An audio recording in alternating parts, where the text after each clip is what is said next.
Hey, I'm Jeff and welcome back to another video. A couple months ago, I hacked up my Mandula pothos. I took some individual node cuttings, rooted them in water. I then placed them in soil so I can transition from water roots to soil roots. So they've been cooking in here for about 3 weeks. Now they're ready to be repotted so I can make this pot nice and full again. So let's check it out. Now the reason why I decided to go with the water propagation method as opposed to just taking the cuttings and then placing them back immediately in the pot as soil propagations is whenever I do soil propagation, the success rate is a bit unpredictable for me. So it's usually around that 50-50. So sometimes the cuttings will root and sometimes they'll just kind of shrivel up and die. I have really good success with water propagation. Pretty much all of my plants that I root in water are successful. It's kind of a two-step process because after the cuttings root in water, you can't just throw it back in this pot because this soil, it needs that kind of wet dry cycle. So when you water it, you let it dry out. When you have plants that have rooted in water, you have to transition them to soil. So you cannot let them get dry for about 2 to 3 weeks. So it has to stay relatively damp or moist. That way those water roots can transition to soil roots. And then after 3 weeks, you can start letting it dry out like you would with a regular pothos. Now where I made the cuts right here, you can see it has also activated some new growth points. So you can see there's a new stem right here, which has produced this beautiful little leaf. You can see there's a little activated node there as well. I'm just looking on this side. This is where I made the cut right there. And you can see it's produced this stem here as well. So it's got some nice, beautiful leaves.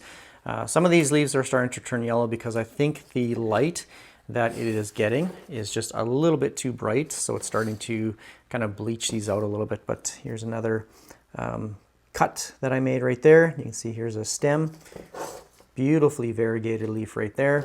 And then here is another leaf starting to unfurl. It looks like it's completely white. So not only taking these cuttings is good to make it fuller again, but also cutting these stems back like this will activate new growth points. Now in the last video, I said it's good to cut them somewhere around here, just kind of at the pot edge, because if I cut it right down here, all the new growth is going to come from this area close to where you made the cut. But if you cut it back up towards the top of the pot, then it might activate a few nodes looking or making it look bushier at the top and not just at the end of the cutting, if that makes sense. So now I'm just going to take both plants out of their pots and then I will just kind of combine them again, and that will make them a nice full pot again. So I'm just going to shake this out so I can get these like that. So you can see it's got some nice roots. Some of them are encircling. I might actually cut this back a little bit. So I'm just going to find my pruning shears here and I'm just going to cut all of these roots off. Just do a bit of a root prune because I don't want to put it in a larger pot right now. So I'm going to break this up because it looks like it was in a smaller pot at one point and I made it or I placed it into a larger pot. So I'm just going to cut all these off, get rid of these roots. Now I might just separate this a bit just so I can get those other cuttings kind of in between them. So I'm just going to loosen this up a little bit. Here's a single node cutting. You can see there's a new little growth point right there. Oh, I broke that leaf off right there. Dang it. So I'm just going to untangle these roots. And now I can put all those cuttings kind of somewhere maybe around the back here. And then I'm going to take these cuttings out as well. So beautiful roots on this one. You can see they have grown kind of right out the little drain holes. So now I'm just going to squeeze the edges and then pull them out. You can see the soil is still pretty damp. I just watered it the other day. So now I can break up all of these cuttings and yep, they're definitely getting, I don't want to break these roots. Look at these long roots. Definitely getting some new growth points there. So beautiful leaf, new little growth point. Looks like they've all got some pretty decent roots. Combine them, just like I did with placing them in the cup there, is just kind of doing like a little bouquet arrangement. So now I can take this right here. I'm going to put some of them actually on this side, just kind of around the edges. and then some on this side, like that. Again, I'm trying to keep them all at the kind of the same level. I can adjust it as needed once I get them in the pot, but I'm gonna put this guy right maybe back. Oh, they're all falling out, so it's not the easiest. It'd be nice if I had like an elastic band or something like that. Just put them all like that. This guy keeps falling out. I'm gonna put some soil at the bottom here. Pack that down. Put all of the roots in like that. Cinch it down. And then now it's a little bit easier to arrange all of these cuttings.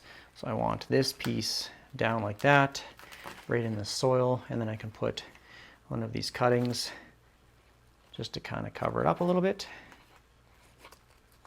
just on the edge.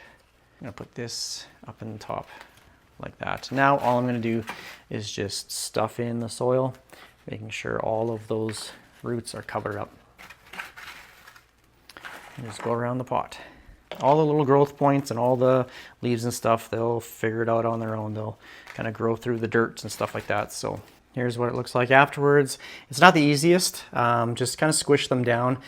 Just dump some dirt on top and then take it to your shower, bathroom, whatever, or wherever you water your plants, and then just give it a good thorough soaking. All that soil will just kind of run down, making sure all those roots are covered and just kind of fills in those areas. So now I'm just going to use, or I'm going to reuse this soil at some point. So I'm just going to dump it in my mixed soil box. Now it definitely looks way better than it did before. It's got some nice leafage on top there, so it just doesn't look like one bare pot of Mandula pothos. So if you have a pot that was looking really bare on top, this is a good way to make it nice and full again.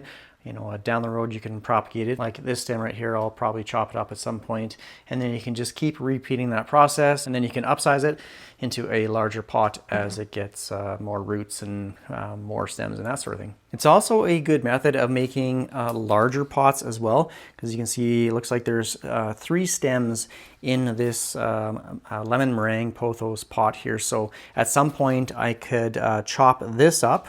I could chop all of these stems up, take maybe a dozen, maybe 10 cuttings or something like that, root them in water, and then eventually place them in this pot again, and I can have a nice fuller pot. Whereas if I just kept it like this, it's only going to have 3 stems for the, I guess, life of the plant. It's just going to keep growing longer and longer, and it's probably going to thin out on top. So at some point, like I said, I can chop it up, take those single node cuttings, put them in water, transition them into soil, and then place them in this pot again, because as you can see, this way looks good, looks nice, but when you flip it around this way, it's pretty bare. So I can put all of those single node cuttings in a small pot to make a large plant. So there's just many things that you can do when propagating single nodes, and I do have a large global green pothos up there as well, right behind those philodendrons.